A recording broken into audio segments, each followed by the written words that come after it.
also touch on this topic of casting couch. A lot of people were misusing the power that they have, in terms of sexual favors and all sorts of things. Main chance dungi, dunga, whatever. That used to be a reality. What kind of money do casting directors make? 12 and 22, 23 lakhs for a project. Or Netflix's contract will come to you, or Amazon's contract, or Hotstar contract will come to you. That's your fees as a casting director for your services. Now, everyone else that's casted in the film or the show is paid by the production house. Firstly, we got that project in the lockdown. We were trying to recreate a very big hit show from the Spanish Netflix, which was Elite, into an Indian show and find 9 fresh faces. All of them had to be innately Indian, raw, sexy and cool at the same time.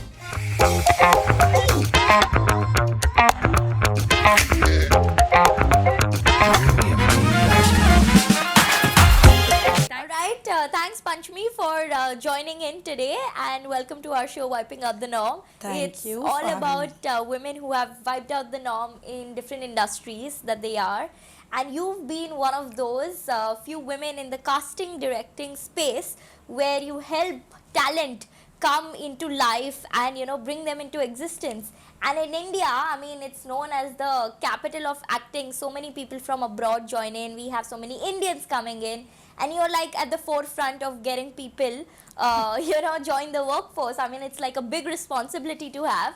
But before we get into it, tell me, how did your journey into the media industry and casting space even start? So firstly, thank you so much for having me and for those very kind words. I always think of myself as work. I'm a work in progress human being. So it's nice to hear that.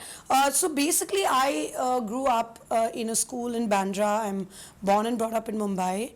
I think a part of my mum's family actually has some influences of the industry. So I have sort of grown up in a home where the movies were always a big part of conversations and the household. And me, my mum, my sister, all three are massive movie buffs. So we love going to the movies. And how was your mom's family linked with movies? So a lot of my people from my mom's family are also working in the industry, are either as directors or have production houses. So I have kind of had growing up in a household where films were very fondly spoken about. Everyone was always giving, nobody was interested, but everyone was giving their reviews on every movie that they watched, and lots of discussions on what was missing in a film and who they liked, who they. So we had a lot of that movie watching culture in the house in general.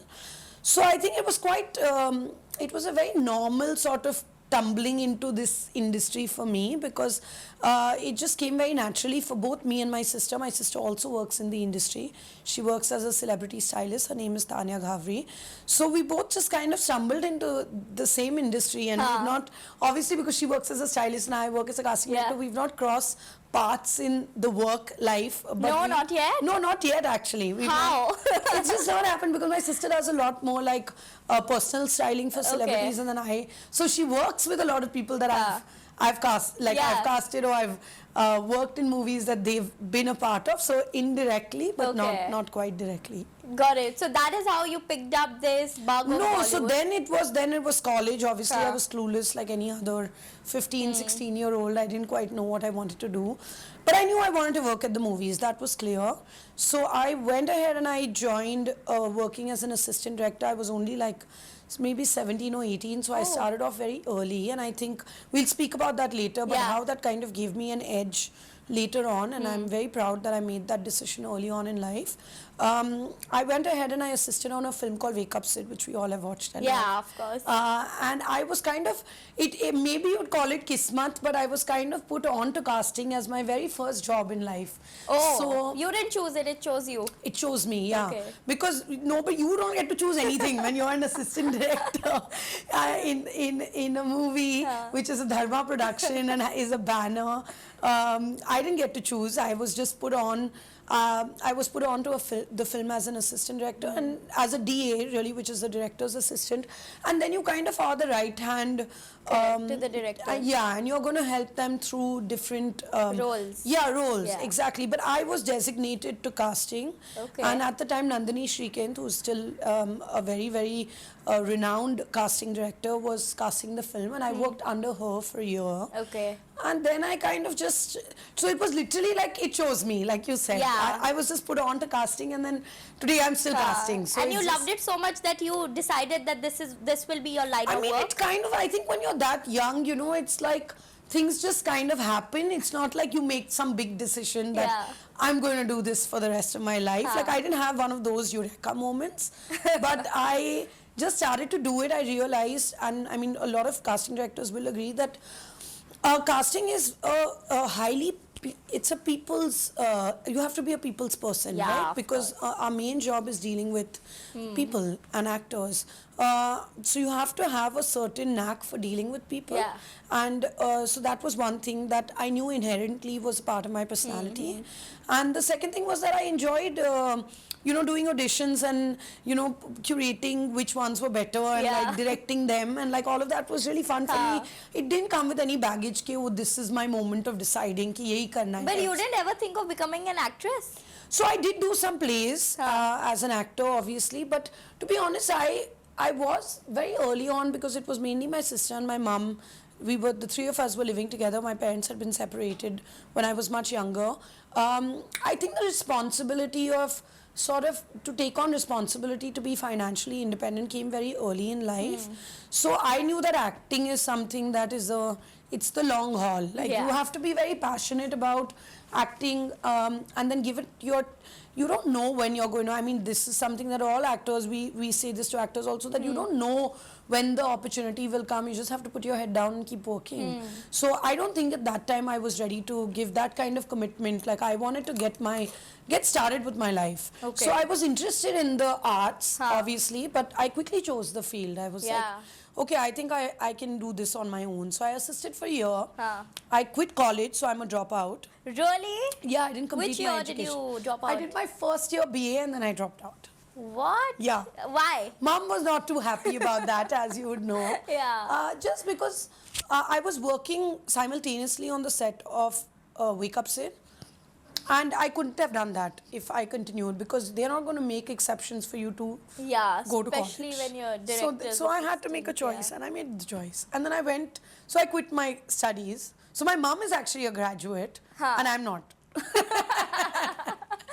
Oh my God. And then you don't regret that decision ever? No, not at all, no. Wow. But I mean, of course, I'm not saying that I would trademark that and tell everyone to do it. No, actually, if I look back, I think that it was a matter of just 2 years I would have completed and got a degree. Yeah. So it's not a regret, but I think that it would have been nice to finish my education for sure and have a degree, because I think that it does matter to have one, because eventually, for whatever reasons, if I decide to do something else at another point, I think having the degree does matter a bit. Now I'm obviously not looking to do anything else, so I haven't thought about that, but you never know in life, you know. So I feel like if it's a matter of a year or two, I would always endorse completing your education.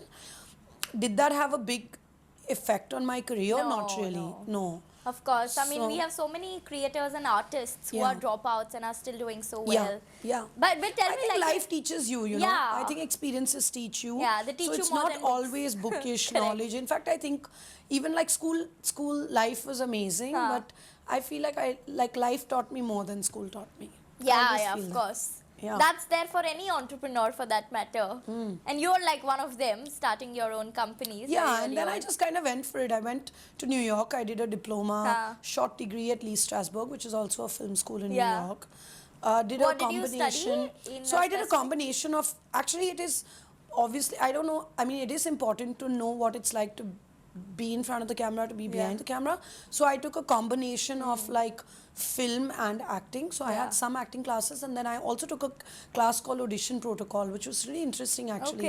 What was it? Which basically teaches you the do's and don'ts of auditioning culture. So we try to inculcate a lot of that in our studio as well. Can you tell a little bit of that?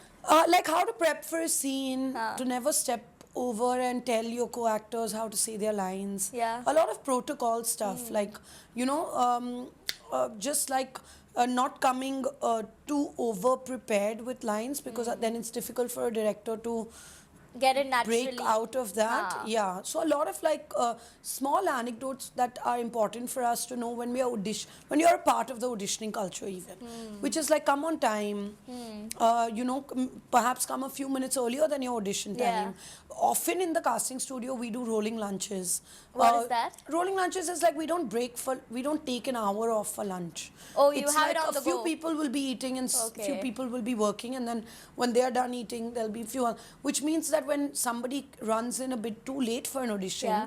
it ruins our lunch, Yeah, right? correct. Because correct. that's how it's planned. Huh. So when everyone's running late, then the team is not eaten till 4 p.m. Oh. So things like that. Like I think that like a little bit of like etiquette. It's literally like we have etiquette in life, and hence we should have etiquette even in the auditioning Correct. world. And I think that people have adapted to it really well now. Like even like you can't just come in without the, if we've given you a hair and makeup and look reference of what you should look like, then you can't come in something completely opposite to that. Yeah, Like yeah. basic following of rules, yeah. Right. Which I think in India is like, it has been a slow process for us to let people know कि ऐसे ही नहीं, मतलब चलते फिरते you can't show up. Yeah. There's a method to the madness, Correct, correct. So we have to follow that. But I think in India, what happens is that people are so fascinated by the glamour aspect of the job, or becoming an actor or a star, so to say, that sometimes you just कोई भी आ जाता है try करने, that's Yeah, without taking the responsibility to give some time to the craft. If you genuinely want to be an actor, to learn the craft, of course we'll get into the deep dive of that maybe a little later. But yeah, that's how casting happened. And then I just started off small with advertising and like approaching advertising offices and like begging for work just like anyone else would. But you didn't want to work in Hollywood for a while before No, you came because I've never had that. They have this option, there's an optional training program that you can opt for after you study abroad. Firstly, it's a tedious process. You have to do a lot of other odd jobs, while also, I think I was quite clear that I want to work in India, and I think that was the best decision. I would say this to all students that are, that are studying internationally. I think India is a great place to be, and it's a hot spot. So, Of course. and it's like we're seeing such insane growth in the country and the economy that we definitely want to be a part of, like the growing story. Yeah, 100%. Yeah. So But there was no two questions about that. got it. I was But coming tell back. me, when you came back, how did you start hunting for jobs? So and I which did was do your some first- theatre, which was amazing with AK Various. I did a bunch of plays, super creative process. Still so closely working with Akash Khurana. I did 3 seasons. I've done 3 seasons of Mismatched. So really full circle, because I started off with like a show that I did a play that Adhar Khurana was directing, and Akash was running this theatre company. And then I sort of quickly realized that, okay, I want to be independent. So I did some advertising, stepped in to become a casting director on ads. After just one project. Yeah. How did you manage to do it independently? I begged for work. I said I was an assistant with Nandini. Thankfully, Nandini was like a big name. Yeah. So there was some merit because of that. And then I just said, I just went in. Like, give me an example of how it happened, the first client that you got on your own. So I did a lot. I did a bunch of ads with Asylum Films and Off-Road Films, which was like my first few production houses that I worked with. Nothing. I think the advertising industry is very cutthroat. So if there's a young person with the right energy who'll do the job for cheaper, they really don't mind. So that's how well said. it just happened. Yeah, you write to a bunch of people and one person agrees. Correct. And then one person agrees, you get your first So break. who agreed? I did it was actually quite a cool ad. I did one of those back in the day fast track ads for Bharat Sikka. Acha. I think that was a really cool ad. It had Paloma Mona Appa in it. Got it. And it was a very cool ad. It was a very cool looking ad, and Bharat Sikka I directed, and was really aesthetically ahead of its time. Very cool looking ad, and then that became my like. So they gave work you to the show. casting project to They get gave people? me the casting project to get the people Okay. together from in the ad. And then once you have that on your resume, then then you it's start easier. showing that Correct, work to correct. represent the kind. But I think the bigger challenge was switching from the bigger challenge is always in the industry switching from advertising to film. Correct. Because film, of course, now OTT is a much more newer phenomena that wasn't Yeah, there yeah. earlier. I think that switch was the one that was challenging. But that it takes time to make that switch. Yeah, yeah. But before we get into that, tell me, how did you find people to cast for that fast track? So I was good with getting people's numbers. There was no Instagram. Then how would you do it? Just through and through people. Like I would Give me see, some story. like no? let's say Facebook. At the time we used a lot more Yeah. Facebook. You would see, like, you would go onto an actor's profile that you don't know, and then you would see who the common friends are, and then you would tap into the common friend and Yeah. then message the common friend to somehow get the actor's number. God. This was the process. Of course, things have changed leaps and bounds Yeah. since I first started. I was like 21 or 22. Now I'm 33, so it was a long time ago. Yeah. But yeah, like through and through friends was a way that we connected with actors. So you knew that somebody knew somebody who knew an actor, so Yeah. you would get in touch with them. And was convincing the actors a difficult part, or you would get them easily? No, I mean, if the scripts were nice, then the actors are like happy to test. And Yeah. I think that time was a little bit different because again, in advertising, you're not going with the bigger names. Correct. Right? You're still going with the slightly Yeah. fresher, Yeah. you know, and if you're going with the bigger names, then they're agencies. So you build yeah. your relationship with, let's say, your Inigas or your Today Collective was then called Kwan. Yeah, So or you, Spice. yeah, or any of those people, and then they kind of they are like, okay, we know that Panchami has worked at Dharma Productions. She's a legit girl, and if she's getting a project to us, then so it is a lot of like also like I said, it is a lot of relationship building, and how much people trust you. Correct. A little bit of like your circuit, the Yeah, people yeah, that yeah. you know, if they know that you're. If you come with some legitimate sort of background, then it's easier for them to trust you. So I think that kind of worked for me, which is Yeah. that I was anyway a Bombay kid. I'm born and brought up here. I did Yeah. have some connects in the industry. So I just used that to my advantage to like get in Yeah. touch with actors and like convince them to do Got ads it. and But whatever. do you think if you didn't have any connects in the house regarding the movie industry, I think would that the connect in the house was not something that's really facilitated Yeah. in my casting career. It's just been there. Yeah. So that is only it's only that it's been that the passion for films came from there.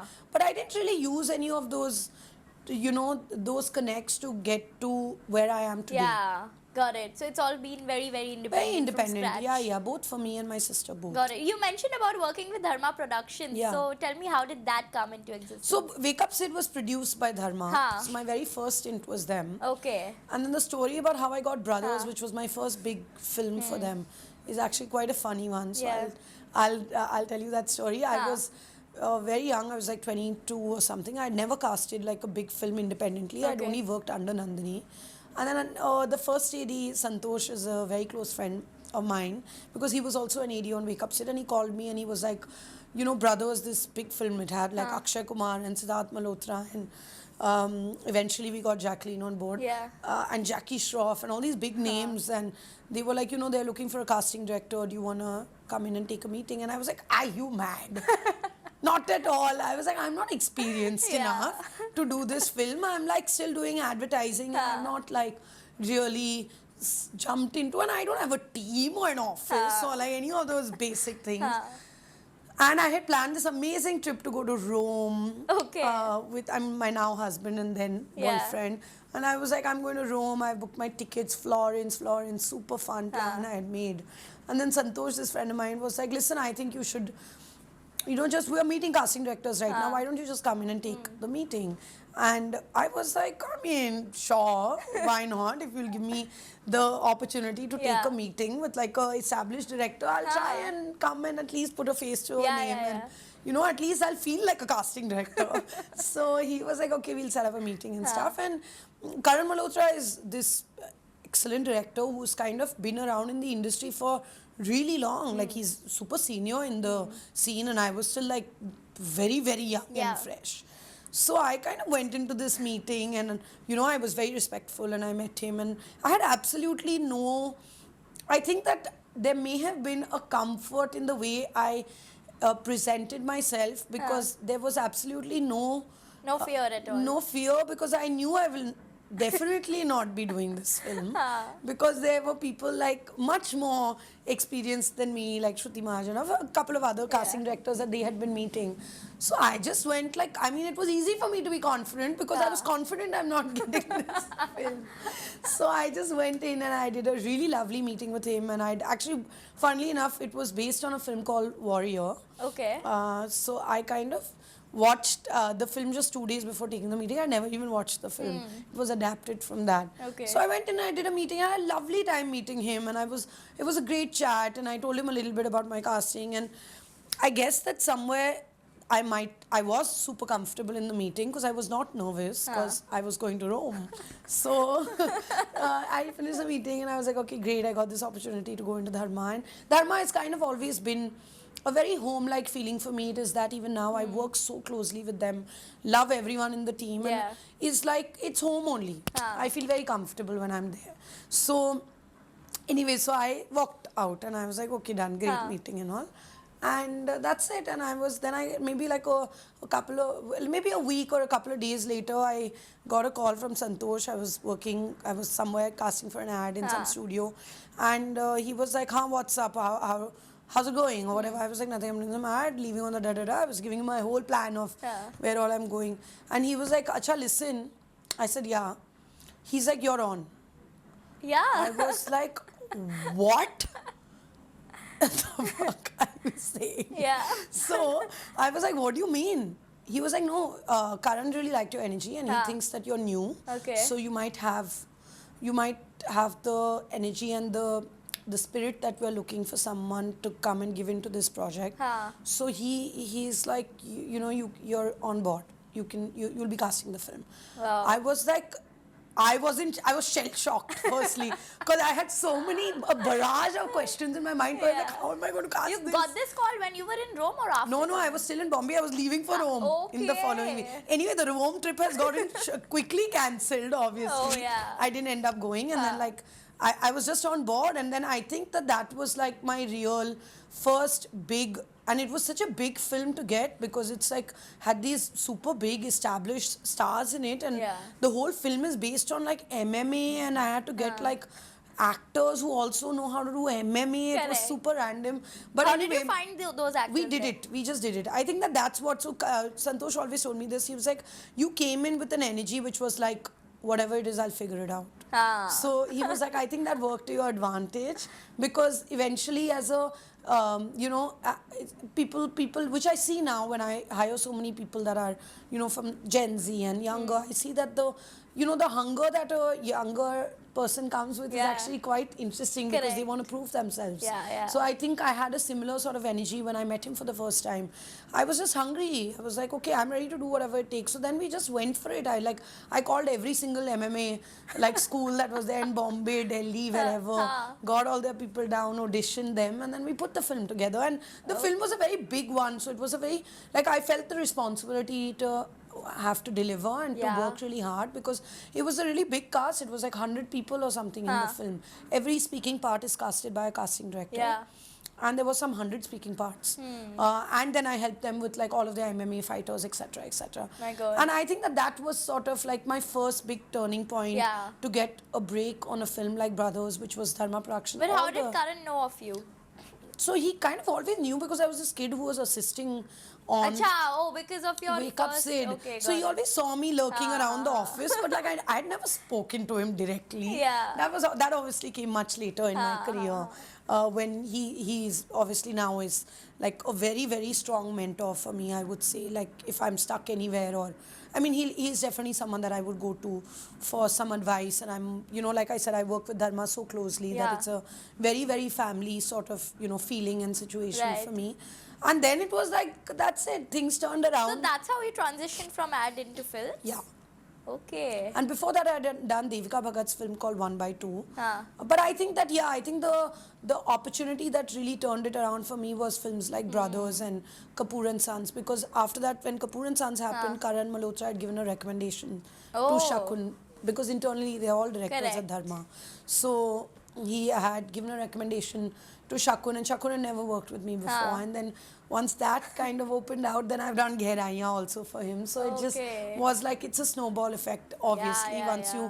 Once you have a good experience working with someone and you Right. understand, so I think that sort of hunger, that one thing of starting out early in life and just giving it your all. Yeah, I really worked hard to get directors to believe in my work. Yeah. And I think that in your initial days you do have to prove yourself, right? Like Right. directors like Shakun had already been working in the industry, so I had to show my mettle to be like, okay, I can handle Yeah. this, I can handle a big film. But why do you think directors of that background and metal would go to a new age person or somebody I new mean, in the somebody takes a industry? gamble. That's why Yeah. I'm extremely grateful actually to directors like Shakun Yeah. or even like Akash on Mismatched or Sonam Nair. So many of them actually who've gambled a little bit with me to be like, Yeah. okay, casting is a really big part of a film.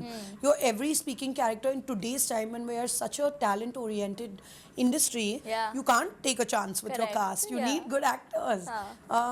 So I think Shakun was like, but I mean, I love that about certain directors I worked with. It's like, it's amazingly positive reinforcement, it's never been like, made me feel like I can't do it. Yeah. It's always been like, we know that you'll put it together kind of energy. And I think that kind of positive reinforcement really gives you the push that you need Correct, to be correct. able to do it, Yeah. And then you sit together, you get to know your director. I think that also matters a lot for casting directors, which is like having a little bit of a personal equation with the directors to understand their vision. They've given a lot of time and effort. Yeah. It takes a year or two to write a script. So when for me to understand the way that they envision it, means I need to get in their head a little Yeah, bit, yeah, fully. and then kind of bring options to the table of who I think Correct. works for a certain part. Obviously, it's a completely it's a collaborative effort. It's not like it's Yeah. only me. The director may have certain people that he or she has in his her or his mind when they're writing a script. Yeah. So I think that I've been lucky to also. I mean, I'm so happy and proud that, of course, I'm a woman in this scene, and I feel happy that now I'm seeing more and more, I get to work with more and more female directors. Yeah. Otherwise, there was obviously like a skewed, Correct, correct. like a disproportion Yeah. of how many men. So is who to was the women. first female director you worked Sonam with? Nair is someone I worked Okay. with on Masaba Masaba. Yeah. We did 2 seasons together. Then I worked with Karishma Koli, who made Fame Game, and now we've done a show called Disconnected. That's going to come soon. It's with Applause. I worked with Ruchi Narayan. We have a show releasing at the end of this month called Karma Nice. Calling, which is coming on Hotstar. Then I'm currently working with 3 power women, which is Rongita and Ishita Nandi. They are Pritesh Nandi's daughters. They run Pritesh Nandi Communications. They are the producers. And the director of that show, which is, her name is Priyanka Ghosh. She's also done co-directed Night Manager. So Yeah. I'm getting to work with so many women. It's Wow, amazing. it's such a good news to hear that you have Yeah. so many women at the leadership level in Yeah, media. absolutely. Absolutely. Wow. And I love that. Yeah. I feel like I really do enjoy working with women in general, directors especially, because there's a different energy. It's different from working. Correct. Yeah, it's different, especially because I'm Yeah. a woman myself. Yeah, right. But tell me, your stories are so interesting. Tell me one of those times when you had to cast a talent pool and it was very difficult to get them, but somehow you managed it because you What? have this attitude Yeah. of figuring out. So give me some I story think in Class is one of them. I've Okay, why? casted for a show called Class because it was challenging. We wanted to. Firstly, we got that project in the lockdown, so we were dealing with a lot of.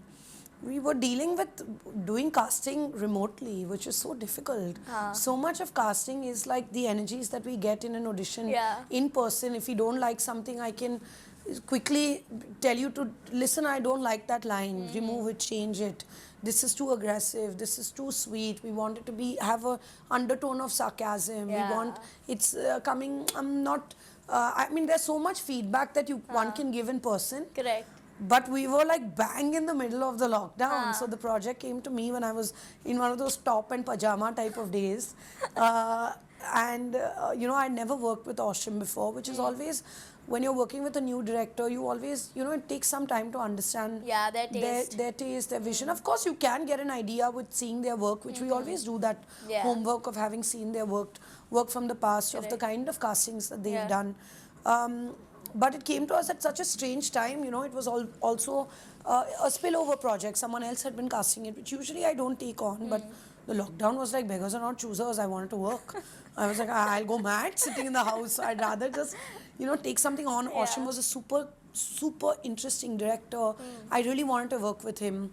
And I just took it on. I was like, okay, I'm just gonna take this project on. But it was a very challenging project. We were trying to recreate a very big hit show from the Spanish Netflix, which was Elite, into an Indian show, adapted in a way that suits India, Correct. and find 9 fresh faces that are between 18 and 25, and all of them had to be innately Indian, raw, sexy, and cool at the same time. And they had to be from anywhere in India. Yeah. So when you're sitting at home Yeah. and you can't step outside your house and you have to find 9 people Yeah, that are yeah, going to be going to change the way that people look at, in a way, the way that people look at casting, and what is cool and you know, kind of run away from the boundaries of conventional looks. Then that's your amazing challenge. I Yeah. was like, yeah, I'm on. फिर I कैसे did, ढूंढा उन लोगों को? literally they're from all over India. Bunch of them are from Delhi, bunch of them are not actors. Like Madhyama, who plays Sabha, is actually a dancer. She's from Delhi. Some of them are from Uttarakhand, everywhere. Yeah, they've come from all over. But we created a pan-India sort of Database. search for them. Yeah. Okay. And of course, it was in tandem with a lot of people. I mean, I was doing the Mumbai casting. We did a pan-India search, but we had Sanjeev Maurya, who was helping us from Delhi. There was Prashant, who was casting a little bit before me. So it was a collective effort. But at the time that we were doing the project, I had come on board exclusively they had not been able to fully crack the auditions of the main 9 lead cast members. Yeah. And all of them are fresh and new. Like maybe only Gurfateh had done Guilty before on Netflix. Other than that, they had done work, but they were not like recognizable faces. Yeah. So I think that was like a casting coup of sorts, because people saw them and they were like, oh wow, Yeah, who are yeah, these? Also, I thought it was super interesting what Oshim wanted to do is like, he wanted to show the disparity of like rich versus not so rich, and also create a equality in the fact that rich can also be sexy, of course, because they have the money and the brands and all of that, but the not so rich can also have a raw and sexy. Yeah. So we wanted to kind of bring that in along with nuances of like what the youth of India is really up to. It's not as doodh mein dhula as we put it out to be. You know, of course there's sex and there's drugs and there's drinks and there's like promiscuity. So I think that we were trying to bring all of that in the series together while bringing new faces to be like, listen, like we don't have to always you know, take the support of known actors for a show to work, and the show worked. Yeah, it was a super hit, and those 9 it became faces almost like a cult. Yeah, exactly. And these people are now like superstars. They are doing well for themselves. I am seeing them everywhere in all the magazines. So and just imagine the journey for them. It's actually so interesting because it was like a Friday to Monday, you know, like the show releases overnight and they're like walking Lakme Fashion Week, invited to all the cool parties, you know, Cosmo Awards, I know. all of that. So I think it's been an interesting, but all of them are so well deserving of it. They work so hard.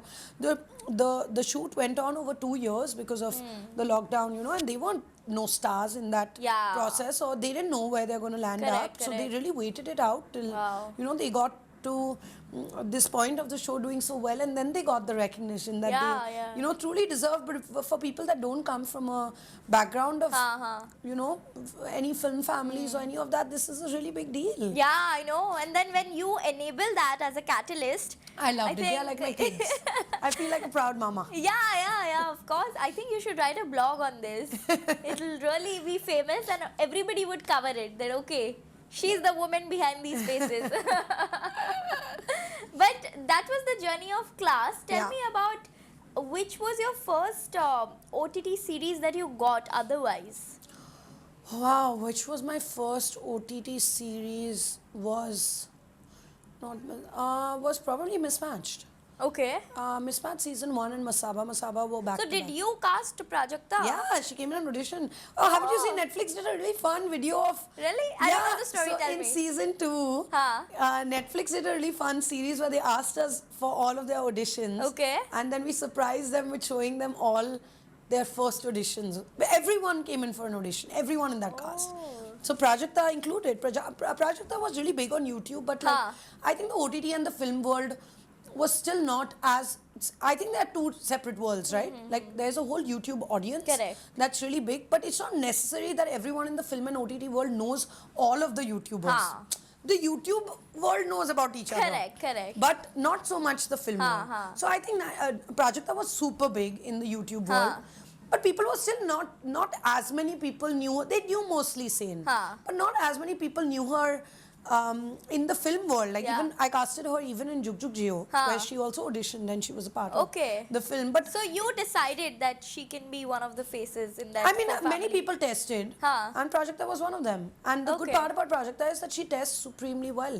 Like she Oh. gives good. She's good at auditioning. Yeah. And that's I think that's a great asset to have, to be someone that's good at auditions, because the minute you're good at auditions you will crack parts. Correct. So when she tested even for first it was called When Dimple Met Rishi.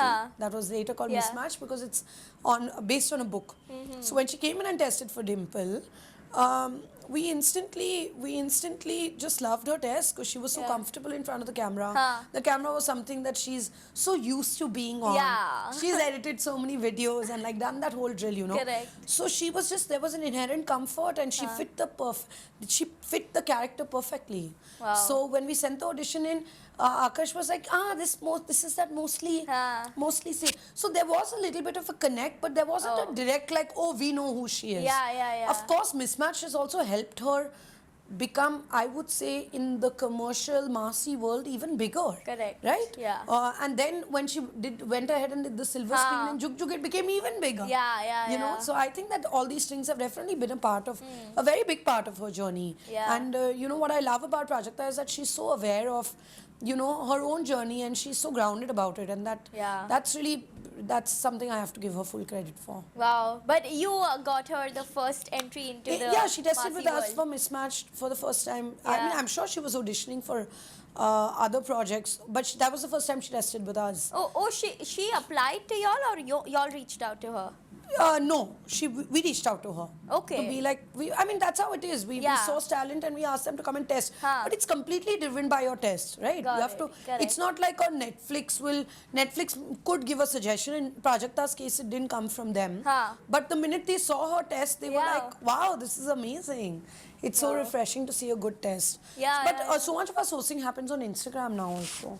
Oh yeah, of course. Yeah, because People that- upload their videos there. That's why you get to and there's see so many them. content creators Yeah. that we think are interesting. Then we Huh. go ahead and get in touch with them, tell them to test. Of Yeah. course, a lot of them reach out to us also, the ones that are interested in Of acting. course. So then what do you tell them? What's the process like for somebody If who we have wants something to? that they can test for Yeah. at the moment, then we ask them to come in and test. But Acha. usually with content creators or most people that are fresh, that may have not done those many Hmm. acting gigs, we'll first tell them to send us a self-test.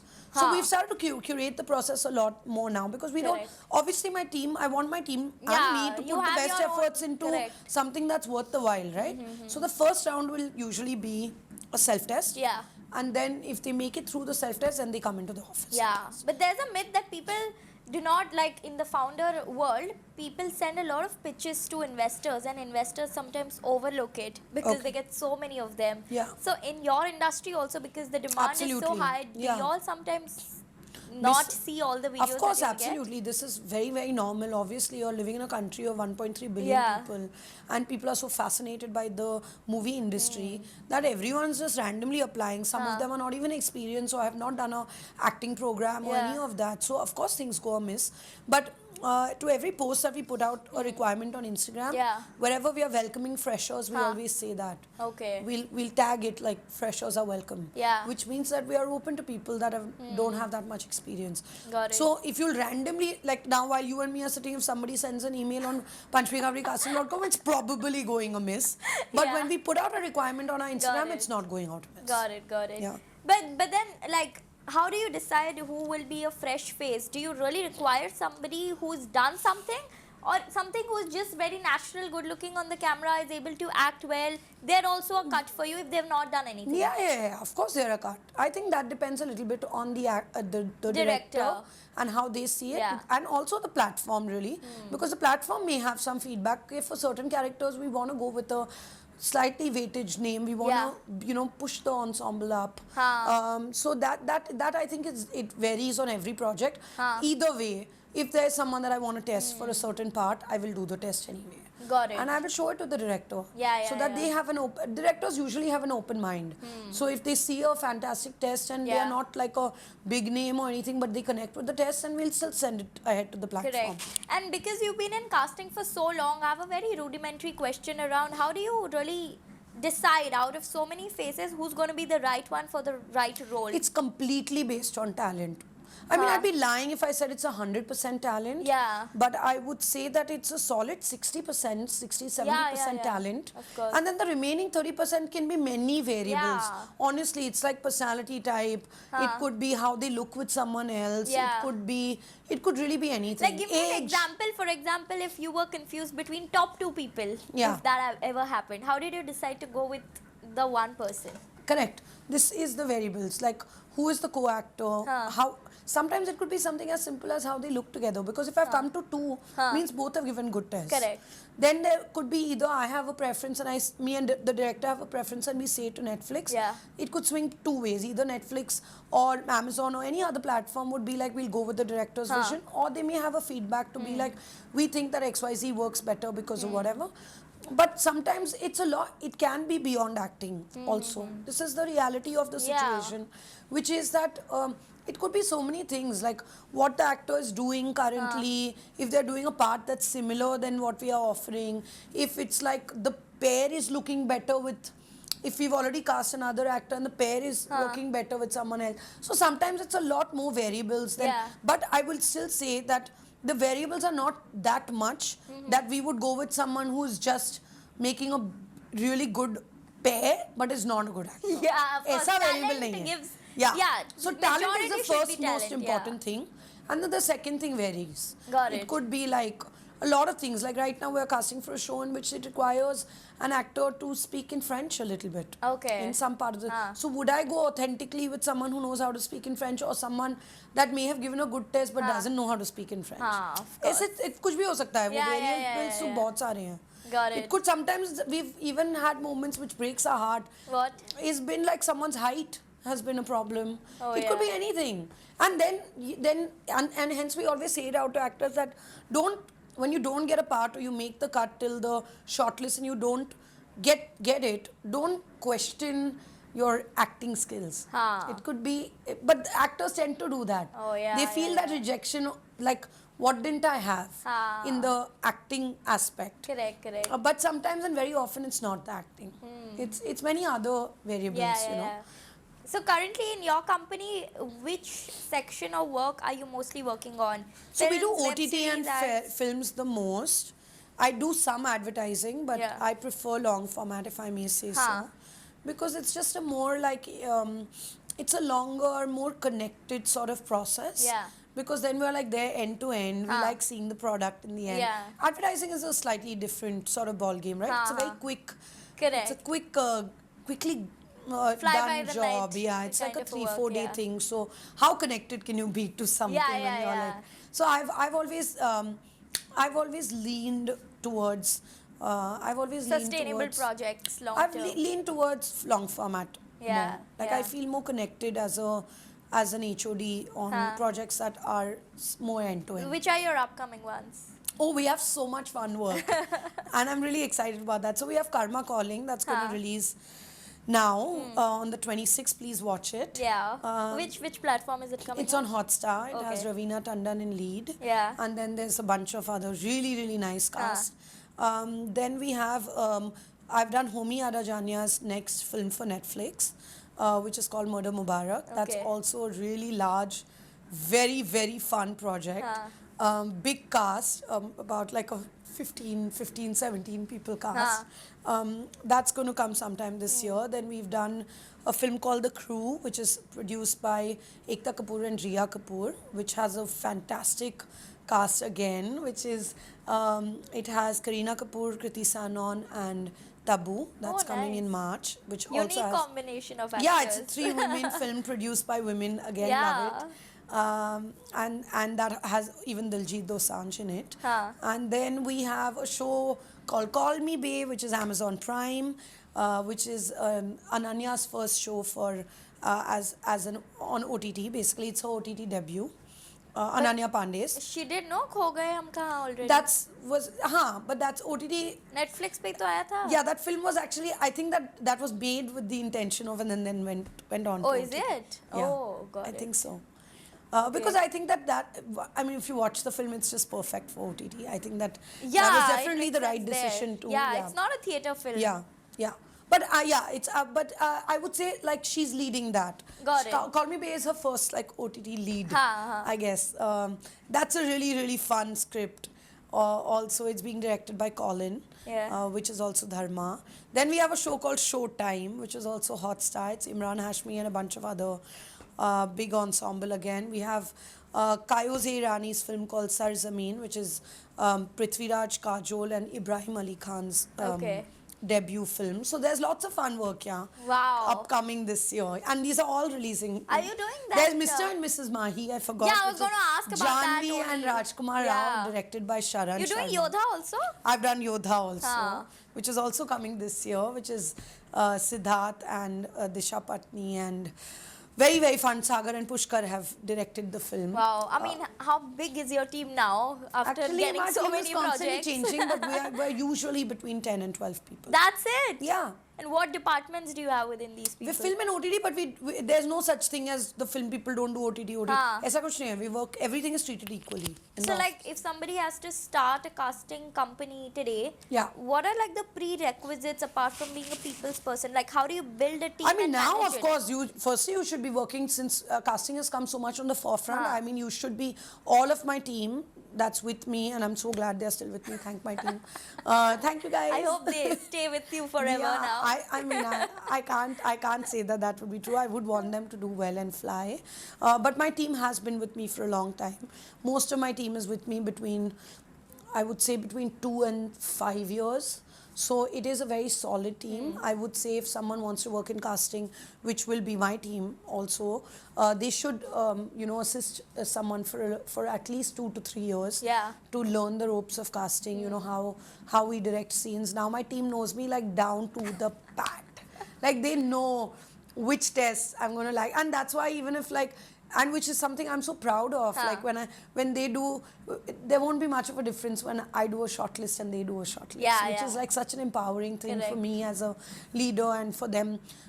They worked with me because we were so in sync with each other, and I trust my team so much. Like they know exactly the way that I would like and dislike things. We like the same takes.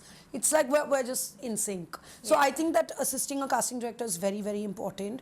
Watching a lot of content is very important. Being aware of people's names is important. So not this guy in that project. You can't forget names in this industry. You can't be like this person in that project who was in him.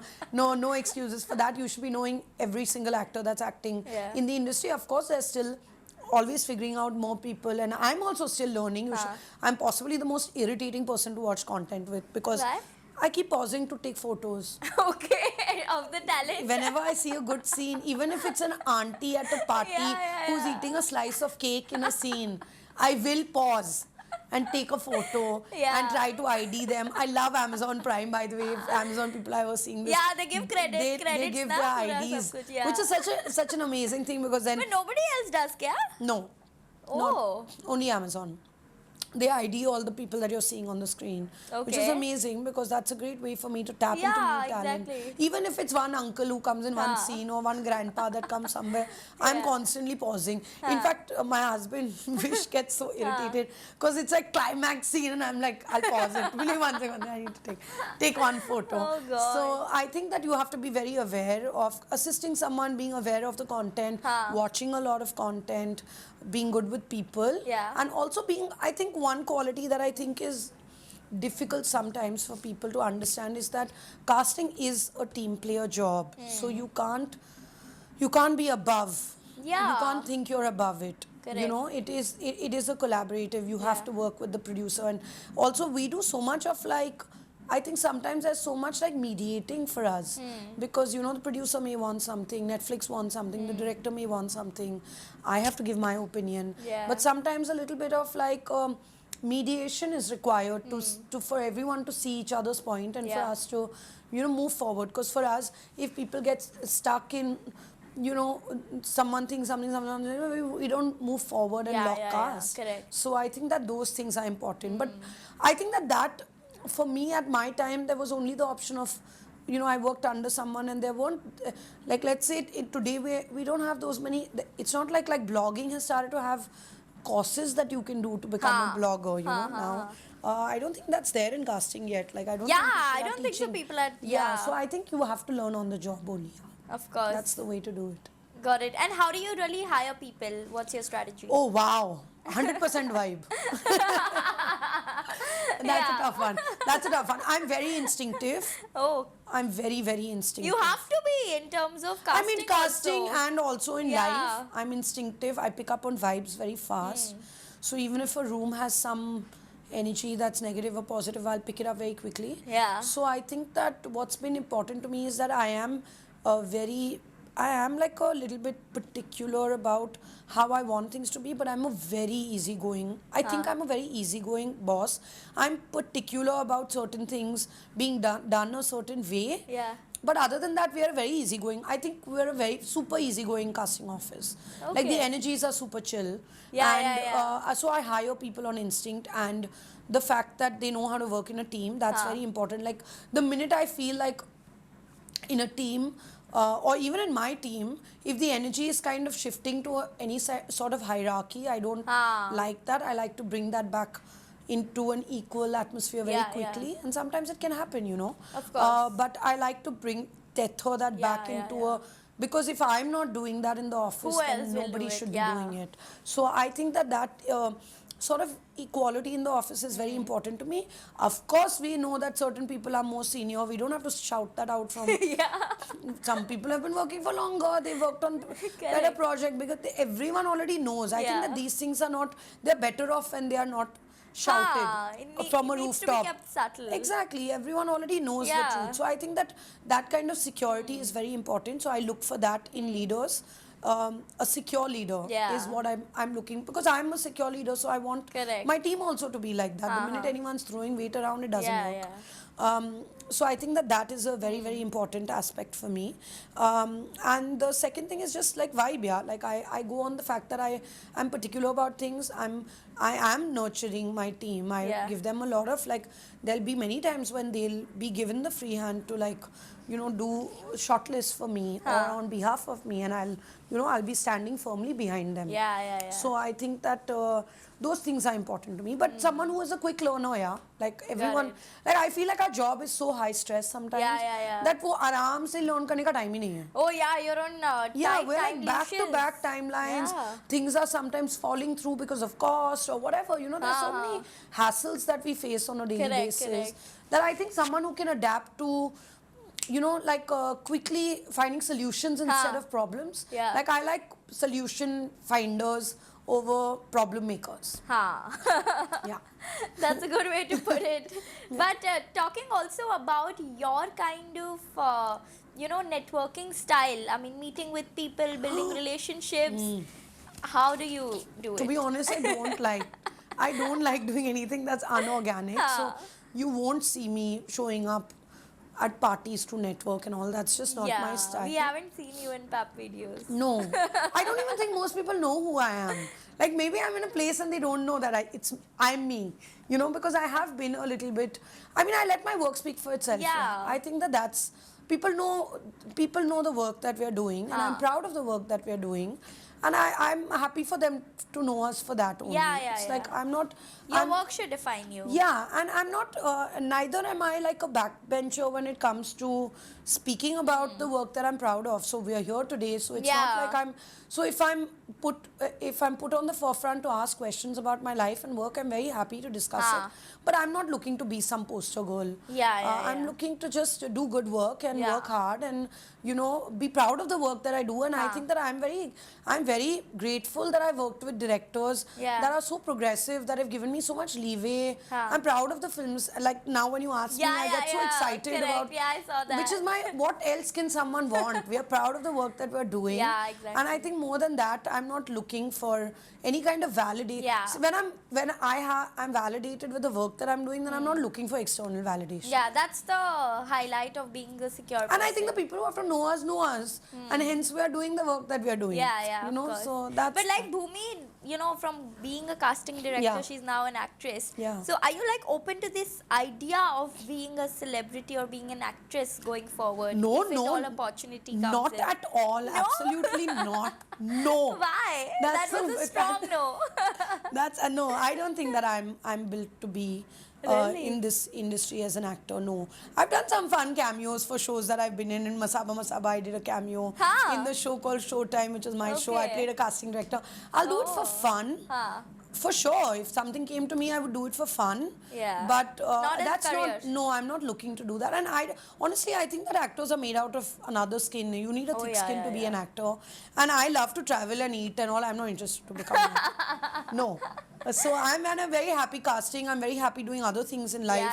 I'm very happy to like diversify and do more than just casting. I don't think I'm a person who can wear only one hat for the rest of my life. What would you diversify into? I mean, I kind of already have. Last year, me and my husband partnered on a restaurant in Goa called The Second House. Please come. Of course. If you're in Goa sometime. Yeah. No wonder why you celebrated New Year's in Goa. Yeah, I was there. Of course, I had to support the restaurant. Yeah. So, stuff like that. Like, also investing in, like, growing businesses that I see opportunity in. So, I feel like there's definitely, like, I love to travel and eat, and I love good cocktails, and I feel like I definitely want to have my feet into the F&B world as well. Understood. And then, of course, there's some fun stuff coming up on our page, which I can't talk about now, but I'll tell you.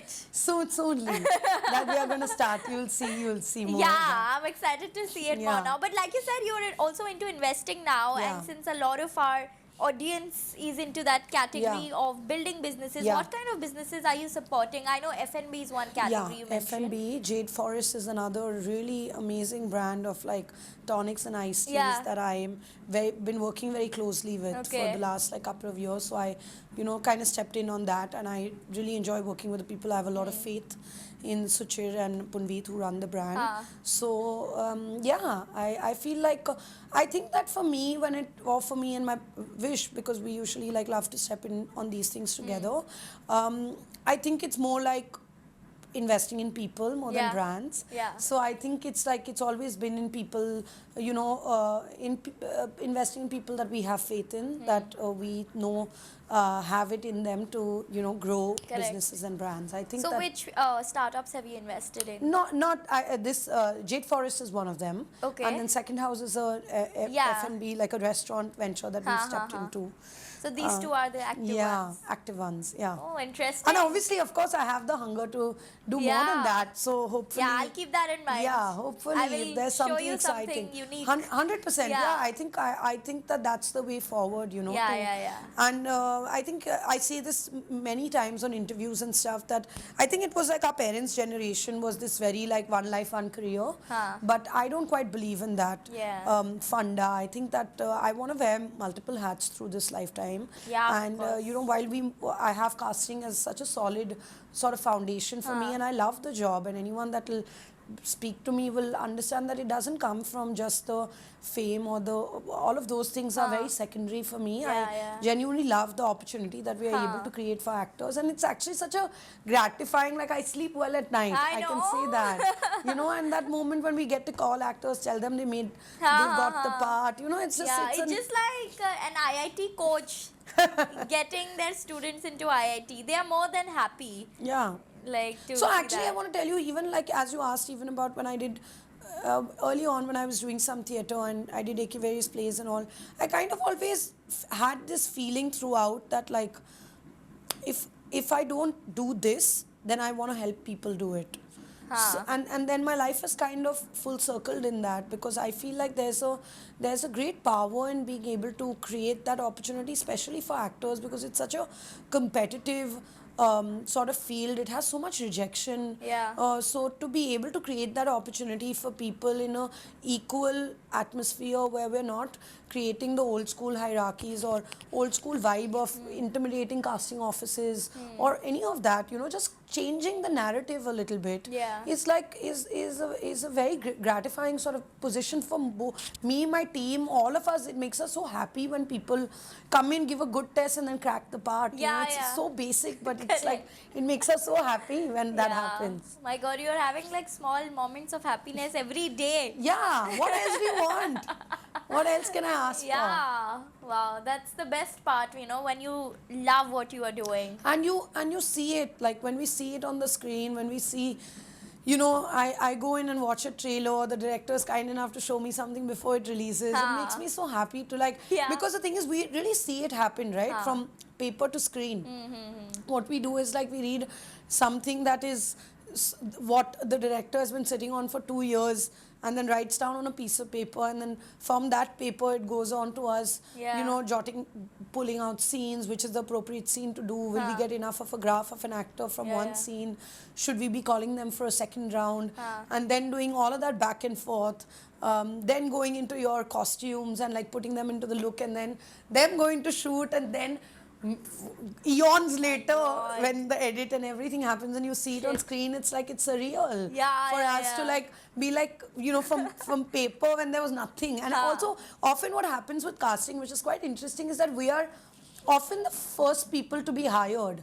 So usually 80% or 90% of the time, I'll come on board before the first AD will come on board. I'll be on board before any of the HODs are on board. So before the costume designer or the production designer or the first ADs have come on the job, a casting director is most probably already on board. So the director's first interaction when the project is on is usually with the casting director. Right. And then dheere dheere the team comes in. So the team comes in after us, which makes us really feel a part of the project from the very, very nascent stage to the end product. Wow. I mean, this is like you are being in the director's shoes only. Absolutely. I think a lot of my job is... actually, what is the job of a casting director really? It is to step in the shoes of the director, but in a studio, because the director can't come and do one auditions because they would be wasting their time. They have so many things to look into. So what I'm doing is I'm trying to grasp the director's vision and recreate it in an audition. Of course, auditions are a lot harder, I would say. Actors do have it a bit hard because you don't have the atmosphere. We try our best to give co-actors. Now we've started to do this thing where we call, like drama school. There was a student from drama school lately who came in and helped us with cues. So we're trying to kind of bridge those gaps in a cool way that it facilitates to everyone. Call people, students that are in acting schools to step in and do cues for actors that are doing a scene, and then make it a two-shot. Create an atmosphere that's real for the actor to be able to perform. You try and get props in, you try and make it as comfortable as possible, but of course it's not going to be the real deal because you don't have the atmosphere of a set and stuff, so it's different. And hence I would say in an audition, if you are able to nail, let's say I would say a 70 or an 80%, 70% audition is a good audition. Because the actor has been able to do something magical without the help of all the co-actors, the atmosphere, the costume, the hair. So I think that's if you've done a 70% good test, you've done a solid test. I think acting is all about playing with your mind. If your imagination is very strong enough. But it's tough, right? Like खाली room में ये सब imagine करना इतना तो ना easy होता है. But actors somehow do it because they are so consumed in their art. But that's when you separate the better and the less better. The average, Yeah, of course. That's how you... Correct. Because there will be some people who will not be bothered. They're only bothered about the scene, and that's when the magic happens. I think Ranveer Singh grew only because of that. Because he was just so careless. Yeah, he was so... and he was so... I mean, I've seen Ranveer as a kid. Really? Growing up, because he was like... He's cousins with someone I went to school with. And it was amazing because he's always been a performer. He would always be at like parties just doing a full-on like choreographed dance performance, whether people are looking, not looking. Huh? Yeah, he was always like that. Okay. He was always a performer.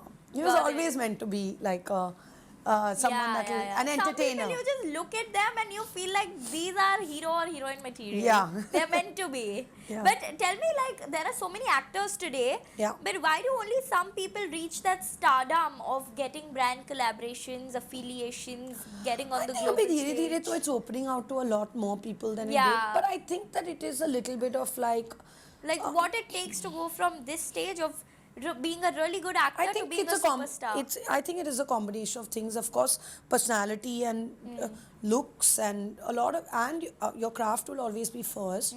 But I think that superstardom has a certain amount of the superficial part of it also plays a part. Like I think your look, your connect with the audience, they have algorithms nowadays of being able to figure out, like you have companies like Ormax and stuff are seeing which actors are being followed and which actors are, there's a whole system in place now that can give you an algorithm of who the country is googling, who the so I think that all of those things for brands, rightly so, at the end of the day they're selling a product. So for them, a market research to understand who the country is most excited and intrigued with is important. Like let's say Suhana was of course very strongly trending when Archie's was coming out for various reasons. Of course because she's Shah Rukh Khan's daughter, but also because there was a certain curiosity to find out what she's all about, and hence she did land some brand deals because of that, because of her crazy following on Instagram.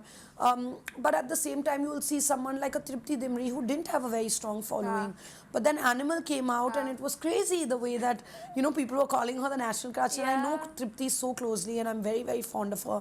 And this is such a proud moment for me also to see her in this like amazing, to see her trajectory to become what it is. And today it's like she must have woken up one morning with like 4 million followers from like 100 to 100k or 300k. So like, I think what time ki baat hoti hai, I think overnight success is decades of daily work. Of course, absolutely. And I can vouch for that with someone like Tripti. She's really put in the work. She's really, auditioned. She's done the whole tropes, all the entire end to end that any person would do to really work hard and get there on their own. But did you launch her in her first whatever? No, she was in Laila Majnu, but she came in and she was testing with us for Dharma for some projects. So that's how we kind of cross paths for the first time. Got it.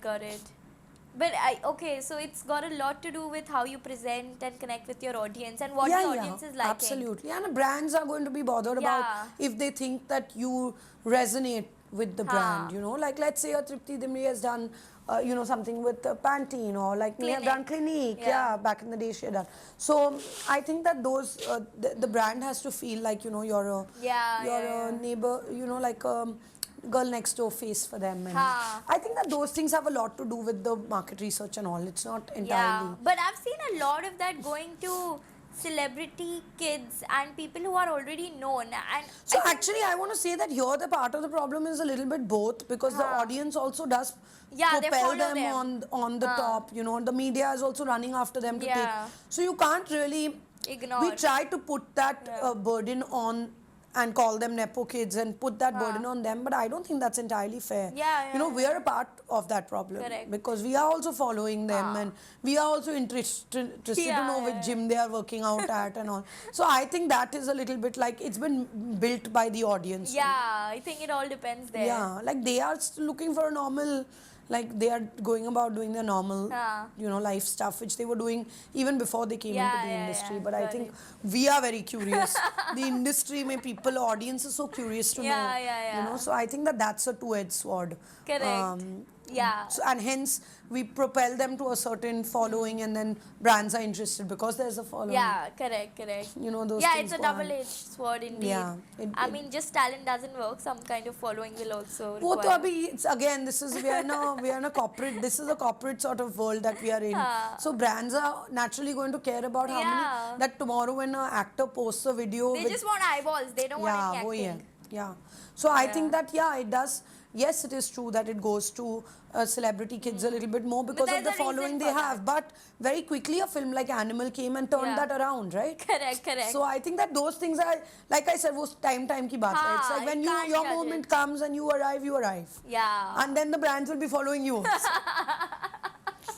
Yeah, but it's got to do a lot with I think it's how- right place at right time. Yeah, I Of mean, course, it's really absolutely. uncontrollable, you know? Yeah, it has a lot to do with being at the right place at the right time. Yeah, and you cannot decide that for No, yourself at all. no. And I don't think that has anything to do with background, ye, wo, Yeah. family. It's just like we've seen so many, we know that there's a testament of like so many actors that have come from film families that are not at the top also. Correct, you know, correct. so I think it's a little bit of both for Yeah, sure. yeah, It yeah. depends. किसका किस्मत में क्या लिखा है. हाँ, किस्मत बहुत काम की चीज होती है ये सब में तो.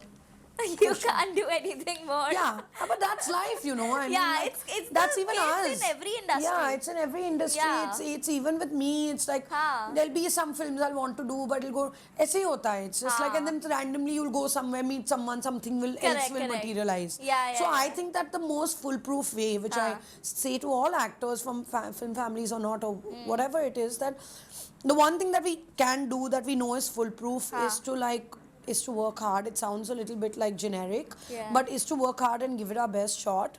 And then we have to leave the rest of it to this right place at right time. But hard work में एक चीज तो 100% है कि hard work जो है ना वो दिखता है. Yeah, of course. That's not something that the camera or anyone else in the world that will not go unnoticed.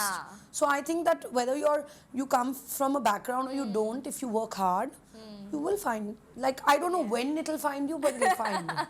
Correct. Like we have actors like Adarsh Gaurav, we have Siddhant Chaturvedi, all of them don't come from any background, you know, are still doing beautiful work. So many actors, I mean, there's dime a dozen if we start to talk about, you know. Is there any actor that got launched from your agency so far? Agency? I mean, like your casting team. all of the kids from class were casted by us. Prajakta from, of course, Mismatch and Rohit and everyone else that was. And then now we have some exciting projects coming up. अच्छा, उसमें आने वाले हैं. Yeah, now Karma Calling has some very, very fun names that, you know, that are going to come out. Then there's, like I said, a really fun ensemble we've put together for Homie, which is for... but I feel like, for me, it's like I don't think that I'm the kind of person who is... I don't generally like to chase this, like... You know how casting sometimes has this मैंने इसको find किया vibe. I don't think that I'm so driven by that. Like, I'm just trying to create opportunity for people. Yeah. And you know, I'm not. I think when you're closer to your purpose and not the competition, Yeah. you get it. No. My competition is only with myself. Yeah, that's how it should be. But how does the revenue model work in this kind of a business? So the way that you're saying how it works for casting directors in general. Yeah. So usually it's like we're on board for a project. So it's the money system per se doesn't work for every character that you cast. Okay. It's mainly for the project put together. So it's like a lump sum thing. And of course, a good part about being a casting director as compared to being any other HOD, like let's say if there was a DOP or there was a production design, they can max do 2 projects at a time. I mean, a DOP can't even do 2. Yeah. A DOP has to do 1 project at a time because it's only one person. Correct. It's physical labor, their job. But I think the good part about casting is that we can do multiple projects. Yeah. But I think that I still function as I think I would call myself a boutique casting house. So we are very curated in even the projects that I'll take on. Yeah. So I will do like select good work. And that's what excites me because I feel like I give a lot of personal attention and to every project. It's not like any meetings with directors are done without me. Yeah. So even if we are doing 6 or 7 or 9 projects, I'll still manage my schedule in a way that I'll get to see most auditions that are going out. I'll be there at 90% of the meetings. Actually, meetings I'm always there. If the director is keen to watch tests with me, I'll always be accessible to that. So, but for that to happen, I can't do like 20 projects. But I don't even want to do 20 projects because क्या ही करूँगी मैं 20 projects? Then if your vision is कुछ clear and rubbish you're casting happy, होगी अगर then how 20. does it Yeah, matter? so I think that in that sense we have like the revenue is like per project. So let's say we do usually would like to do anything between 6 and 9 projects. We can do. So like on one project, how does the money part work? Like It's a lump sum. who gives it? The production house. Okay, the production house Yeah. gives it. Or in that, if it's a platform, then the platform deploys that to the production gives it to us. Okay. Yeah.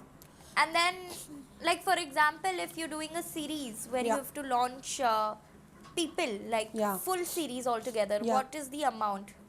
What is the range of the amount? In what sense? Like what kind of money do casting directors make? Oh, like a Yeah. range? I think that casting directors could make anything, I mean, depending on their seniority, obviously. I would say between 12 and 22, 23 lakhs for a project. Oh, for one project? Yeah. That's a very good number. I And mean, in it's- that you have to adjust for yourself. Depending Then how on. do you make your margins, or how much do you give to your actors? No! Then? This is only the fee for a casting director. Oh, just the fee? Yeah. The project fee is different. No, this is the fees only for the services that you're offering. Yeah. The actors will be paid directly by the production house. Oh. So, I have to back you up. Okay, you clearly don't know how the casting. Okay, I'm backing you up. So the way that it works is the production house hires a casting director. You come. Depending on your seniority and how long or short you've been in the industry, you crack a deal. And given how long or short the cast list is, now some projects need only 30 speaking parts and some can need 100 speaking parts. So, like I said, depending on your seniority, anything between 10, 12 to the more experienced you are, you come in the 20s, would be the range of what casting directors get paid.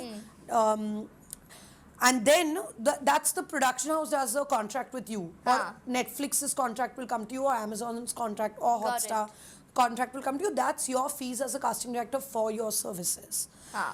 Now, everyone else that's casted in the film or the show is paid separately. paid by the production house. So your job is to just find out the talent for them. And hence, actually, ours is a very creative job. Yeah. So the money bit with actors, we may step in. There's two ways that certain production houses like to do it. Some production houses prefer if we negotiate the deal with the actor. Correct. And so we help in that as well. And then some production houses prefer that we are kept out of it and they want to speak to the actors directly.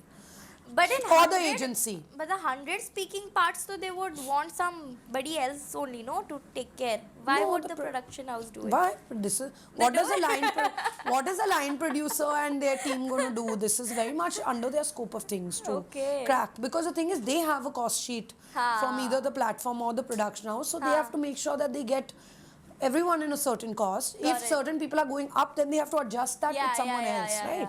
So it is every single.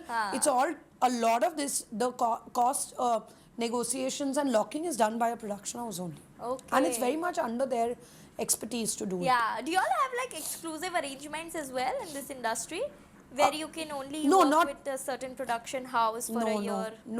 No such thing. I mean, of course, there are some casting directors that are working, like Shanu Sharma works exclusively with YRF. Okay. But I think other than that, most casting directors are freelancers. They like I work very closely with Dharma, but I also work with people outside. So there's of course a said unsaid comfort with certain because we've been working together for a long time, so it's natural that certain directors may feel like, okay, we want to go ask Punch to cast for it. But I think it has a lot to do with the kind of work that you're doing. Like if they think you're capable to crack a certain kind of casting as well. Right. But I think otherwise, other than that, everyone kind of is working. Got it. So mainly what we can call in other terms, the casting director fee, is it like the searching fee? It's the putting the creatives together fee. And what's the cost at your end? My assistants, my team, That's it? and my office space. Yeah, it's a skill-based job. It's a very high margin business then. I mean, I would say it's come to that today. Yeah, today it is. I don't think so. It was so well paid before. No, I don't think so. It's become, I think the money is, and that's a good thing because casting is such a big aspect of It is a big aspect of a film. Like, Yeah. what is your project without actors? Could you put together a successful project without good actors? I don't think Not so. at Not all. today, while we are so अभी तो talented. But it had OTT big uh on गया है फिर. casting had been on the back foot for a very long time. Yeah. Because everybody was just doing movies and every director had their choices. But I think with that, yeah, so OTT, this fee, of course we have overheads of running an office and a team and हाँ. whatever it takes to have an office space. But at Yeah. the end of the day, it is a job that is creative. So it is skill based. It हाँ. is, my team works, we all work highly on instincts, right? Yeah. So Nice. that's the world of casting, and then everyone else that gets paid will do a separate. All the actors will have a separate, like let's say all the class kids have a हाँ. separate contract with Netflix, and हाँ. that's all paid. That is not something that's taken from our fee Got it. of. But if they casting. want you to negotiate, they'll pay you separately in your No, service fee. no. Of No, course, we they won't. negotiated. We'll help them with negotiations Oh. within this capacity of work only. Okay. Why not? Now, what is there? Eventually, if we like some actor and they've given a good test and it's stuck on monies, why would me as a casting director or my team not Yeah, step you in to would want mediate? to- I want them to yeah. get the part. Correct. In fact, it's sometimes we make a good mediation in between of the production house and the actor, because the actor can speak with us freely. And they can tell us, Panch, or tell my team that you know, Panchami, we want to do this part. Yeah. But try and see if, or then I can also be a mouthpiece for the production house to be like, listen, they're not doing an old school negotiation. उनके पास genuinely नहीं है. ये कुछ कोई trick नहीं है, scheme नहीं है. So I think that sometimes, I think us being that middle point of like a transparent communication helps a lot. works for negotiating terms. Got it. So this is like the only revenue stream in this business, or What do you mean, as in? like, is this the only way how it works, or there are Casting, newer no, I ways? mean it could be the other ways that casting can. There are sometimes that people, like sometimes a South film might come to me when they want me to only cast leads. They don't want my expertise on the whole film. They only want me to cast leads. Okay. So then there can be another situation in which you have to kind of crack a deal with the production house that let's say that if I crack this lead for you and I'm not going to take a lump, I'm not going to ask you for my full fee, but I'll take a percent Of as the a actor's commission. Yeah, but I'll never take. So I'm not a casting agent. I'm a casting director, which means I'll never take a commission from an actor. So what's the difference between the agent and the director? Casting agents will, which is actually more of a phenomena in the West. I'm sure some people do it here as well. I'm not one of those. A casting agent could push some actor and then take a commission from an actor. Okay. But a casting director From production houses only. yeah will not take, like I never want to take a cut off the actor, because I feel like firstly that that's not the kind of credibility that I feel like I lose some credibility with that, and I don't want that. Secondly, I work as a creative house, so I don't want to take what will I do with a piece of a pie from an actor's money, because they are going and giving 12 hours on a set. So if I'm bringing them to you on the table, it is a production house that will have to pay me.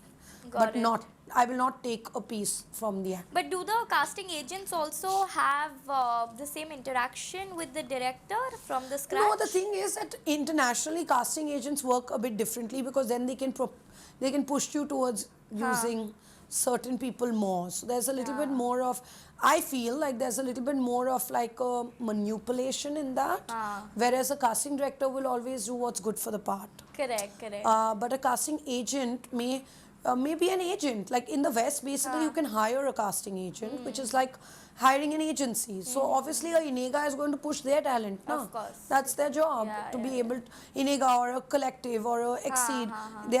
The whole idea for them to be there is to create opportunity for their actors. Correct. You create opportunities for newer people. I want to create opportunity for people that are deserving of a part. Yeah. And I don't want the baggage of कि इसके साथ करोगे तो all that doesn't work for me. Just because I'm earning money, I don't wanna. So and hence I've never been. That's so good, because I've never been a fan and I've never done it. there are lots of people in And this anyway, industry. मुझे क्या, I mean, I don't think I'm at a point in my career when I need that. That little something is not going to do anything. So I'm Yeah. But I want to also touch on this topic of casting couch. I don't know why people still talk about it. Yeah. So what were the roots of it? Why is it so badly known in the I market? mean, obviously it was a reality. I don't think that it's fair to just say कि नहीं नहीं हमारे Yeah. यहाँ पे तो ऐसा कुछ नहीं होता. I don't think that that's you can't say that. And I'm a Yeah, woman, yeah. so I'm very. It's something that's very close to my heart in Yeah. general, especially as a casting director and a casting house. I think that what used to happen is that. Which has changed a lot now. I think what used to happen is that casting was like I said, is a very new phenomena in the industry. We've given it the respect that it deserves now more recently. A Yeah. lot of credit to, let's say, Mukesh with Dangal, who really came in the forefront of like speaking about casting as a very important sort of, as a very important part of filmmaking, which earlier was not given enough credit. Yeah. So, certain people commercialize the business, which is a great thing for people that are in the business. But I think that earlier what used to happen is that casting directors were not at the forefront. Producers were doing a lot of the casting Yeah. meetings with actresses and whatever. And then, then that's when it skews a little bit of the power play comes in, and it's you misuse. A lot of people were misusing the power Yeah. that they have for in terms of sexual favors and all sorts of things. And I think that while there's a whole part of India or people that are like you, but you could have stood up for yourself. But I think that with the kind of industry that filmmaking is and how acting was becoming a star was first seen, I think that people did have a fear of like the being cancelled, or Yeah. if you say something out in the open, maybe you won't get an opportunity. Maybe they wanted to genuinely become actors, and they Yeah. felt scared and they felt threatened that people in power will ruin their careers. So I think that you can't pull people up and be like, oh, too bad they didn't stand up for themselves. That's not fair. Yeah. So I think that it definitely was very much a reality. And casting, I think it came into casting because casting can have a lot of power play involved also. The same thing that I was talking about with Yeah, hierarchies manipulation, and yeah. like, मैं chance दूंगा, whatever. That kind of narrative, Yeah. I'll make or break you kind of narrative. That used to be a reality earlier. So I'm sure that casting couch existed, and I'm obviously extremely I'm sad for the people that had to face it. Thankfully, times have changed, and now you can. I think the Me Too campaign was a good one Yeah. in a sense, even though I don't think in India it saw the fruitful aspect where the ones that actually were wrong didn't get pulled up for it. But I think even though that bit was unsuccessful and people were still scared to come out in a Yeah. society like India, which is so taboo driven, especially with women, somehow we tend to turn it around and make it about it being the woman's fault for having worn certain clothes or been going here and going there. I don't know why we still do that as a society. That needs to thoroughly change, and the narrative needs to change there. I think what it successfully did is that it created a little bit of a fear in the people that were the who were who were doing these kind of Yeah. things in the casting world as well. So I think that fear was a positive, like it's a good thing. I'm glad that it happened. Yeah. Because today if it's even instilled fear in the people that were doing it, today they'll think twice. Correct. They'll always be scared if Yeah. once someone's phone's recording or someone. Acha hi hai. Good. I'm proud of the fact that it happened, and the Yeah. movement was important. Yeah. And I think that I think it's empowering to be a woman in this field, because when people come in, there is an inherent, with all the women that come in, there's Yeah, an there's so inherent much of comfort. there's so much comfort Yeah. because they know that there's a woman. Correct. And now honestly I have to give so much, I have to applaud all of the platforms as well, whether it's Hotstar, Netflix, Amazon, all of the production houses, Dharma, anyone that I've worked with, they all do a starting a film, they will do a little like a seminar on sexual harassment, all of them. It's become like a mandate. So you always have a contact person of someone that you can call if you're uncomfortable. Yeah. You can pull someone up, you can write an email, they'll give you all the details. So at least after the Me Too movement, it's come in the Yeah, contracts. You know, so I think we've made it a legitimate thing where you can speak about it. You're giving your. I think that the thing is that the more we empower people, the more people can speak up, right? So Correct. now I think after the Me Too movement, that happened. We are Yeah. empowering people to speak about it, and that's why there's a fear that's set in the people that were doing Yeah, it. it's a good change. Great change, yeah, of Yeah, course. yeah, yeah. Always welcoming or progressive change. Awesome. But we'll come to the rapid fire round now, Okay. where I'm going to dig deeper into your past and your future now. Yeah. So you said that you first worked in the movie Wake Up Sid Yeah. as an assistant director. Tell me, how did that opportunity come into your life? Yeah. And you said that you had a mentor there under whom you were groomed. So tell me, how did she shape the way you thought about casting? And what made you then decide that, okay, this is my path? I think that what I loved about Nandini, who I was working under, is that she was very frank about not liking certain takes, and I think I've picked up that from her for sure. Okay. Like, if I don't like something, even if it's a word or a mannerism, I'm not. I don't mince my words when I say to the actor. I'll say it exactly how it is, Yeah. and I think that's a good trait as a casting director. Yes, yes. Call a spade. Call a spade a spade.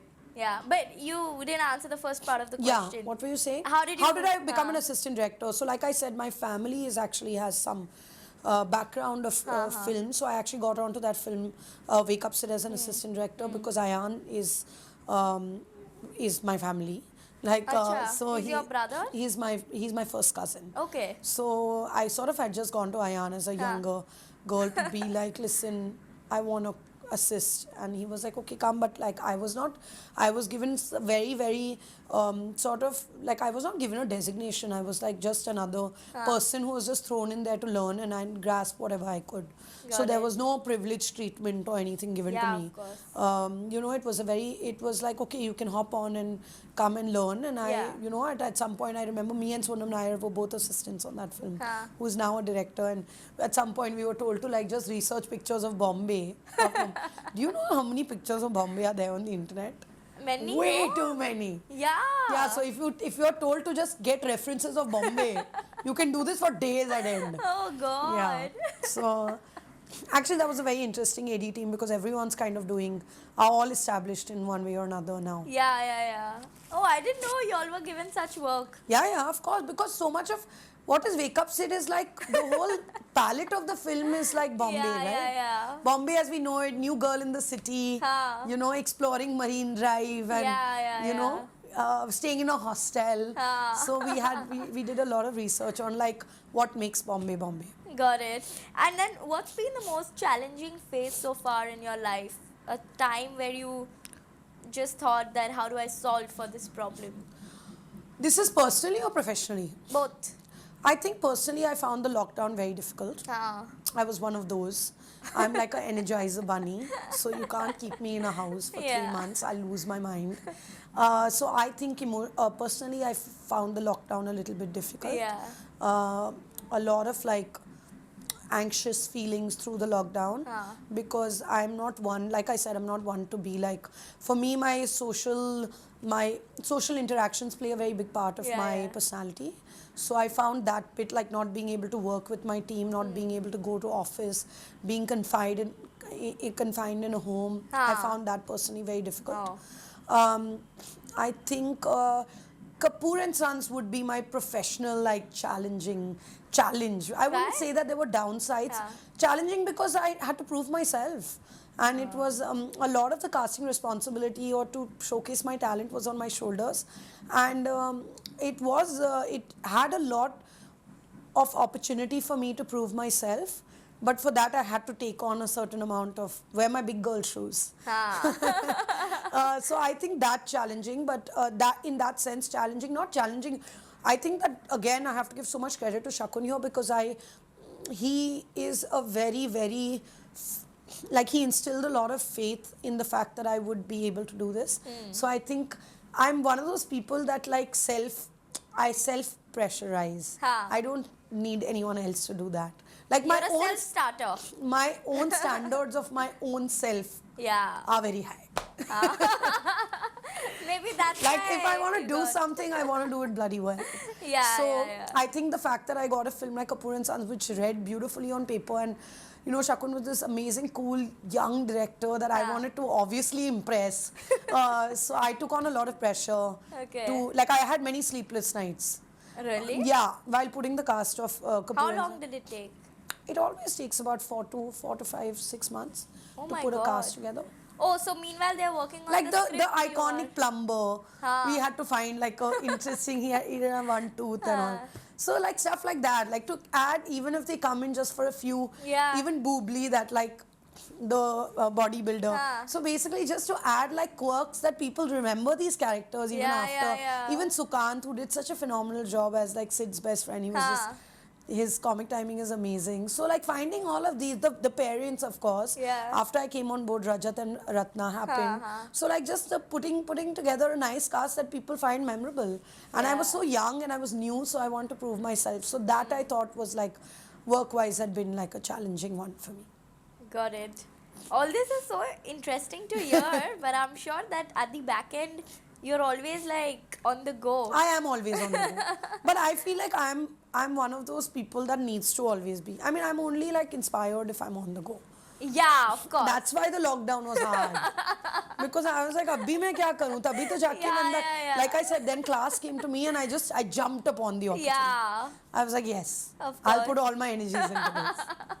Oh God, otherwise you didn't have project in No, lockdown. what was happening? या कुछ हो ही नहीं रहा था कोई shooting वो वो सब. कौन कास्टिंग करेगा अगर पता ही नहीं कि God. लॉकडाउन कब खुलने वाला है, कब आप शूट पे जाओगे? God. Nobody was casting. Bad timing. Only class was casting because they had not been able to crack the cast. So they were like, let's use this time हाँ. as a Wow. break to find a cast. Wow, you got lucky in that I got very sense. lucky. I got very lucky. And then it came together so well, so full circle. Got it. And what has been one of your proudest moments so far in your life? Proudest moments now, I mean, I don't want to relate all of it to only work, but let's see. I mean, of course, I feel like I'm proud all the time when I see like when a project turns out well, I'm always proud of it. So I think career-wise, there's so many projects that I've been very proud of. Like, I think class is definitely something I was very, very proud of. And personally, I think I'm just proud when my family is proud of me. Yeah, basic stuff. Like, I think the fact that my dad is so proud of me and my sister. Yeah. You know, we're two girls that are like raised to be so independent. And I think that makes me really happy. Or like my mom or my partner telling me lovely things about, or Wish telling me that I inspire him. There's just so many things. I feel Yeah. like it's the basic stuff, that makes all of us Correct, feel correct. proud. It's hardly like someone. Yeah. It's the basic stuff. Your family or people around you that have seen your journey from. And I was like I think in my teens, a lot of my friends, many people were out for this. I was like let's just say when I was younger, I was like a party girl. Like I wasn't taking so much of my career seriously. I was just like traveling, having fun. I was a Yeah. bit of like a, like a boho traveler girl. And then I think over time when my career kind of took a very big center in my life to kind of transition, and your family to see that, oh wow, she's done it. Like my mom used to always be like, पता नहीं क्या होगा Yeah, so Panchami you का dropped out also. dropped Tell me out only also she had lost so out. क्या होने वाला है ये पंचमी का कुछ करेगी कि नहीं करेगी so I think when that when I think age does that like my correct. mom always tells me, she's like, when you grow up, your responsibilities just they take they just come into your life and you change as a person as you But grow you up. spoke of your partner. How did you meet him? We've been dating. We were dating forever. I met him. Forever, matlab? Forever means like I was 22 when I started. Acha. And I'm You met him 33. Where did you meet him? I met him at some club, at a party or something. And then I Okay. messaged him on Facebook. Being boho helped you then. It did help me. We've been together forever. We've been dating. We were dating for 6 years. Then we've been married for 6 years now. Oh, nice. So we're like almost childhood sweethearts-ish. Okay, what does he do? He's nothing to do with the film industry, which I'm very happy about. He works in real estate. Oh, that's Yeah. nice. Yeah. Oh, that's how you all set up the restaurant. Together. I mean, Got we've it. partnered in on the restaurant, but he does. That's not his full-time thing either. He's he's actually building a project in Goa right now. Okay, Yeah. lovely. Good to know that. Yeah. And then my next question was around one decision that you feel like you should have done or you should have taken it differently. Interesting. Like if I don't know, I'm like not a person who has too many regrets in life. But That's why I didn't ask that question, that what regret you have. I just said that what is something that you think could have been done a little differently, not fully. I don't. I think that maybe yes, I have the answer. Thank God. I should have. I do think that I should have. I think I. In my younger years, especially in my 20s, I spent all my money traveling. Oh. So I do think that I should have been financially wise a little bit earlier. Yeah. And a lot of that came into me more in my late 20s, touching 30s. Like, you know, the responsibility of saving for the future and stuff. Like I think I was living more like a nomad. Yeah. So I think that financial independence is very important, and now of course I'm fully neck deep into it, but I wish that I had been like my sister is one of those. She was very wise from very early on. She's like, younger to you? She's elder to me. Oh, she's elder to Yeah. you. Okay. So she was like very proper with, you know, her finance, and like started saving money much earlier in life. She was much more responsible. Yeah. She made all those right decisions. But obviously, I was the younger one, so I was careful. So I think that that's something I would say to the younger generations, that to take control of your financial independence and to save, even if it's like one piece at a time, to start that attitude early in life. Yeah. That's something that I feel I should have done in my early 20s only, but I didn't. But I traveled the world. Yeah. So I have earned in experiences. Of course. We exchange something for the other. Yeah. And if I had to ask you, what is the cost of the success that you have achieved so far? What do you mean by the cost? Cost matlab, not the money cost, but like anything that you have missed out on while being engrossed. So in I'm your actually career. fairly good at keeping a balance in my life. Like I travel and I eat and I do all of that. I think sometimes my fitness can take a little bit of a... Yeah, that day we were talking about it. That how you you know. So my fitness can take sometimes a little bit of a hit, because I do have... This is something that I want to, moving forward, I want to start kind of taking control perhaps this year, is that I have like a very active and racing mind. So I don't have too much chill. Like I feel like I have to give more time to like my mental well-being, more on like focusing on fitness. And sometimes I tend to be that person who wakes up and I like I dive straight into work. Like I don't give too much time for my like meditation or any of those things, which I think moving forward for my own mental peace is really important. Like I'm always on the go. But I think sometimes I tend to, you know, constantly be looking towards what's next instead of enjoying where I'm at. So, you know, like sometimes I don't even enjoy my own success. In the moment of like just giving more time to each day instead of just like constantly being in this in this rut to like hop on to the next. So I think that a little bit of calm is possibly, and a little bit of more focus on like all of pretty much through the lockdown and a little bit after, it took me a lot of time to come back into like a healthy workout routine. It took me time to be consistent with my fitness, but in the long run we all have to understand that work is only a part of our life, but it is not our entire life. Yeah, of course. Yeah. But lastly, because the show is titled as Wiping Out the Norm, I want to ask you of an incident where you think you have wiped out the norm. I think I've definitely wiped out the norm in casting by changing the way that people see casting directors. And I take a lot of pride in the fact that we work as a very, very, very, very inclusive space to create opportunity. And I think we take a lot of pride in the fact that we have changed the norm with the way that casting used to have a slight amount of, like, I would say, a fear attached. Casting spaces had fear attached with it.